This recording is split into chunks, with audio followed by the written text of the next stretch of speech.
दुनिया के नक्शे पर एक बहुत बड़ी लकीर खींच चुकी है और इस बार ये लकीर किसी सरहद पर नहीं बल्कि दुनिया की थाली में खींची गई है। चीन जो दशकों से खुद को चावल का बेताज बादशाह समझता था, आज उसकी बादशाहत मिट्टी में मिल चुकी है।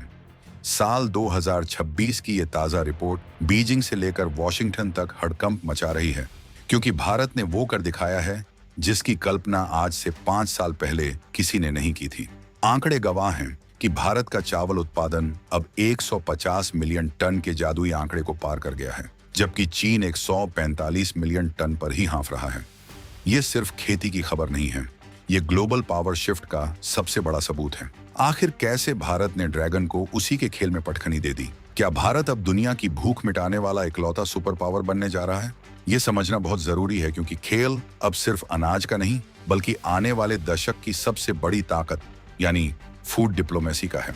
चीन को लग रहा था कि उसकी तकनीक और उसकी विशाल जमीन उसे हमेशा नंबर 1 बनाकर रखेगी, लेकिन भारत के किसानों ने उसकी इस गलत फहमी को जड़ से उखाड़ फेंका है।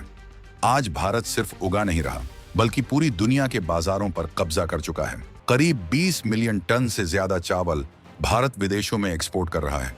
यानी दुनिया के हर कोने में अगर आज किसी की थाली में चावल है तो बहुत मुमकिन है कि उस पर मेड इन इंडिया की मुहर लगी हो। ये कामयाबी रातों रात नहीं आई है, इसके पीछे एक बहुत बड़ी प्लानिंग और जमीन पर पसीना बहाने वाली मेहनत छिपी है। भारत ने चीन को उस मोर्चे पर मात दी है जहां वो खुद को अपराजय मानता था, लेकिन यहां रुकने की जरूरत नहीं है। असली कहानी तो अब शुरू होती है, क्योंकि भारत ने ये मुकाम हासिल कैसे किया, ये किसी थ्रिलर फिल्म से कम नहीं है। अब जरा गहराई से समझिए कि ये चमत्कार हुआ कैसे। कुछ साल पहले तक हम चीन से पीछे थे, लेकिन भारत सरकार ने अपनी नीतियों में जो बदलाव किए, उनका असर अब साफ दिख रहा है। खेती की पुरानी तकनीक को कूड़ेदान में फेंक दिया गया और उसकी जगह ली हाईटेक हाइब्रिड बीजों ने।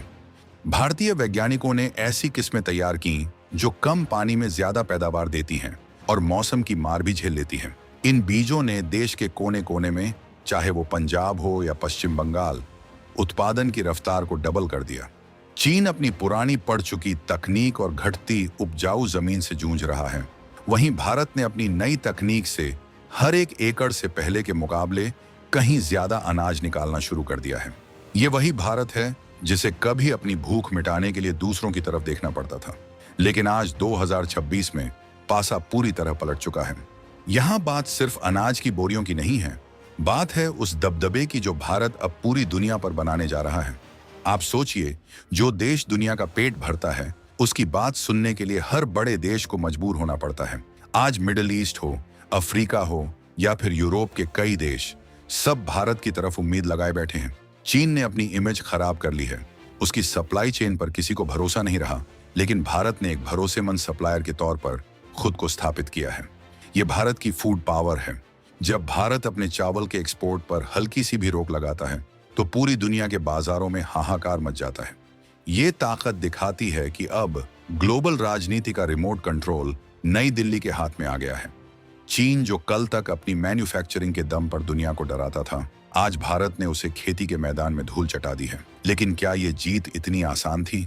बिल्कुल नहीं। इसके पीछे भारत के किसानों की वो जिद है जिसने मिट्टी से सोना उगाने की ठान ली थी।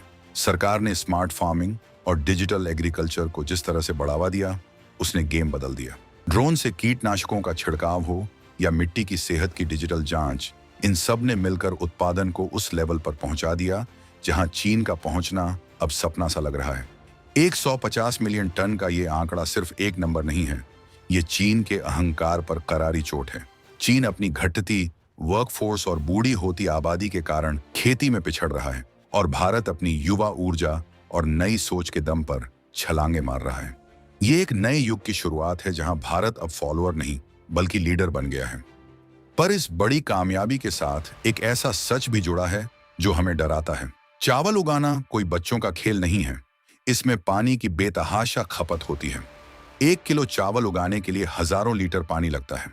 भारत के कई राज्यों में ग्राउंड वाटर यानी जमीन के अंदर का पानी तेजी से खत्म हो रहा है। पंजाब, हरियाणा और उत्तर प्रदेश जैसे राज्यों में वाटर लेवल इतना नीचे जा चुका है कि अब अलार्म बजने लगा है। यानी हम दुनिया को खाना तो खिला रहे हैं, लेकिन क्या हम अपनी आने वाली पीढ़ियों का पानी दांव पर लगा रहे हैं? ये एक ऐसा सवाल है जिसका जवाब हमें आज ही ढूंढना होगा, चीन को पीछे छोड़ना गर्व की बात है, लेकिन इस उपलब्धि को टिकाऊ बनाना असली चुनौती है। अगर हमने पानी के मैनेजमेंट पर ध्यान नहीं दिया तो ये नंबर 1 की पोजीशन खतरे में पड़ सकती है। सोचिए, अगर कल को पानी खत्म हो गया तो ये विशाल खेत रेगिस्तान बन जाएंगे। इसलिए भारत अब पर ड्रॉप मोर क्रॉप यानी हर बूंद से ज्यादा फसल की तरफ बढ़ रहा है। स्प्रिंकलर सिंचाई और ड्रिप इरिगेशन जैसी तकनीकों को अब अनिवार्य किया जा रहा है। भारत का लक्ष्य अब सिर्फ नंबर 1 बनना नहीं है, बल्कि दुनिया का सबसे सस्टेनेबल यानी टिकाऊ उत्पादक बनना है। हम चीन की तरह सिर्फ आंकड़ों के पीछे नहीं भाग रहे, हम अपनी प्रकृति को भी साथ लेकर चलना चाहते हैं। ये भारत की संस्कृति है और यही हमारी सबसे बड़ी ताकत भी। हमने दिखा दिया है कि हम बिना किसी को नुकसान पहुंचाए भी दुनिया के लीडर बन सकते हैं। चीन का मॉडल दबाव पर आधारित है, जबकि भारत का मॉडल विकास और विश्वास पर टिका है। ग्लोबल मार्केट की बात करें तो भारत का दबदबा अब एक तरफा हो चुका है। बासमती चावल की खुशबू तो पहले ही पूरी दुनिया में मशहूर थी, लेकिन अब गैर बासमती चावल के मामले में भी भारत ने सबको पछाड़ दिया है। दुनिया भर में जब फूड सिक्योरिटी की बात होती है तो संयुक्त राष्ट्र से लेकर विश्व व्यापार संगठन तक सब भारत का मुंह ताकते हैं। भारत ने अपनी निर्यात नीतियों को इतना लचीला और मजबूत बना लिया है कि अब कोई भी दूसरा देश हमारे मुकाबले खड़ा नहीं हो पाता। चीन की एक्सपोर्ट क्वालिटी पर हमेशा सवाल उठते रहे हैं, लेकिन भारत ने अपनी क्वालिटी कंट्रोल को इतना सख्त कर दिया है कि अब हमारे चावल को दुनिया के सबसे कड़े मानकों वाले देशों में भी आसानी से एंट्री मिल रही है। इस सफलता के पीछे उन वैज्ञानिकों का भी बड़ा हाथ है जिन्होंने लैब में दिन रात एक करके ऐसी फसलें तैयार की जो कम समय में पक जाती हैं। इससे किसानों को साल में ज्यादा फसलें लेने का मौका मिल रहा है। पहले जहां किसान साल में 1 या 2 फसलें लेते थे, अब तकनीक की मदद से वो 3 फसलें तक ले पा रहे हैं। यही वो वजह है जिससे भारत का कुल उत्पादन चीन के मुकाबले 5 मिलियन टन ज्यादा हो गया है। 5 मिलियन टन का अंतर कोई छोटा मोटा अंतर नहीं होता, ये कई छोटे देशों की साल भर की पूरी खपत के बराबर है। भारत ने एक झटके में चीन के दबदबे को खत्म करके उसे बैकफुट पर धकेल दिया है। लेकिन खेल यहीं खत्म नहीं होता। भारत अब चावल से आगे बढ़कर इसकी प्रोसेसिंग और वैल्यू एडिशन पर ध्यान दे रहा है। हम सिर्फ कच्चा चावल नहीं बेच रहे, बल्कि अब चावल से बनने वाले दूसरे प्रोडक्ट्स को भी ग्लोबल मार्केट में उतार रहे हैं। इससे हमारे किसानों की आमदनी बढ़ रही है और देश में रोजगार के नए मौके पैदा हो रहे हैं।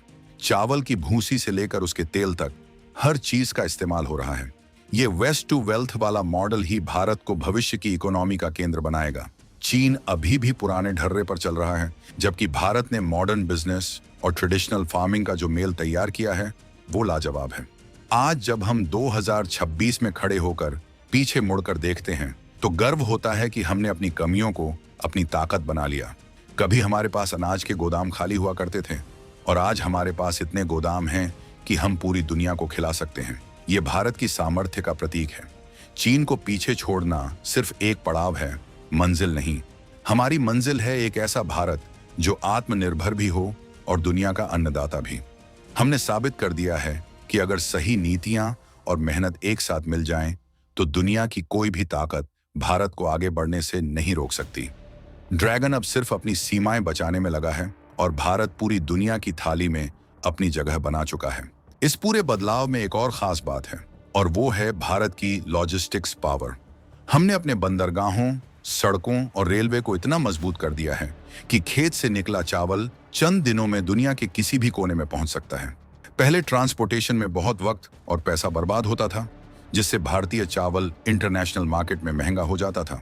लेकिन अब गतियों के इस जाल ने खर्च को कम कर दिया है और रफ्तार को बढ़ा दिया है।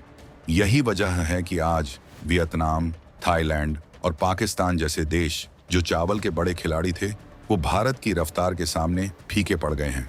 भारत ने सिर्फ चीन को ही नहीं, बल्कि इन सभी देशों को रेस में बहुत पीछे छोड़ दिया है। पर क्या चीन खामोश बैठेगा? बिल्कुल नहीं। चीन अब हताशा में नई चालें चल रहा है। वो अफ्रीकी देशों में जमीनें खरीदकर वहां चावल उगाने की कोशिश कर रहा है ताकि भारत के वर्चस्व को चुनौती दे सके। लेकिन भारत ने वहां भी अपनी छाप छोड़ दी है। भारत अब इन देशों को सिर्फ चावल नहीं बेच रहा, बल्कि उन्हें अपनी खेती की तकनीक भी सिखा रहा है। ये भारत की उदारता और उसकी सॉफ्ट पावर है जो उसे चीन से अलग बनाती है। हम कब्जा करने में नहीं, साथ चलने में यकीन रखते हैं और यही वजह है कि दुनिया के देश चीन के बजाय भारत के साथ हाथ मिलाना ज्यादा पसंद कर रहे हैं। अब सवाल ये उठता है कि हमारे किसानों को इसका सीधा फायदा कितना मिल रहा है। सरकारी आंकड़ों के हिसाब से पिछले 2 सालों में किसानों की आय में सम्मानजनक बढ़ोतरी हुई है। डायरेक्ट बेनिफिट ट्रांसफर यानी डीबीटी के जरिए पैसा सीधे किसानों के खातों में पहुंच रहा है, जिससे बीच के बिचौलिए खत्म हो गए हैं। जब किसान समृद्ध होगा तभी देश मजबूत होगा। 150 मिलियन टन की यह पैदावार भारत के करोड़ों किसानों के खून पसीने का नतीजा है। ये उन हाथों की जीत है जो मिट्टी में हल चलाते हैं ताकि देश का सर ऊंचा रहे। भारत का ये राइजिंग ग्राफ अब रुकने वाला नहीं है।